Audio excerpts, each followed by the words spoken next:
سوال ایک تو یہ بھیجا ہے کہ نماز میں جو قاعدہ ہے اس کے بعد امام کے پیچھے جو وقت مل جاتا ہے اس کا کیا ہے؟ دیکھیں، ایک قاعدہ تو ہوتا ہے آخری. اس آخری قاعدے میں بیٹھنے میں سلام سے پہلے جتنی بھی دعائیں آتی ہیں مانگتے رہنا چاہیے.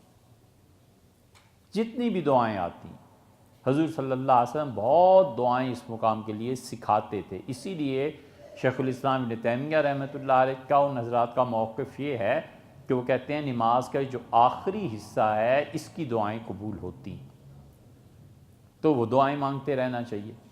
ایک یہ ہے کہ عبدہ و رسولہ تک اس نے پڑھا، اس سے بھی اپنی کوئی رکعت پوری کرنی ہے اور امام نے ظاہر ہے کہ آگے درود شریف اور دعائیں پڑھ کے سلام پھیرنا ہے، تو اس موقع پہ بھی چپ نہیں رہنا چاہیے.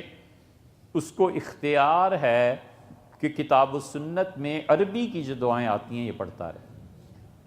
مثلا اس سے کہا عبدہ و رسول، اب 1 منٹ امام چپ بیٹھا، امام نے آگے پڑھ کے سلام پھیرنا ہے، اس سے 1-2 منٹ میں وہ اسی کلمے کو دہراتا رہے، اشہد ان لا الہ الا اللہ وحدہ لا شریک لہ. وہ اللہ تعالیٰ کے نام پڑھتا رہے، اسے کوئی اور دعا یاد ہے وہ پڑھتا رہے. فتاوی تاتار خانیہ میں سب کی اجازت دی گئی.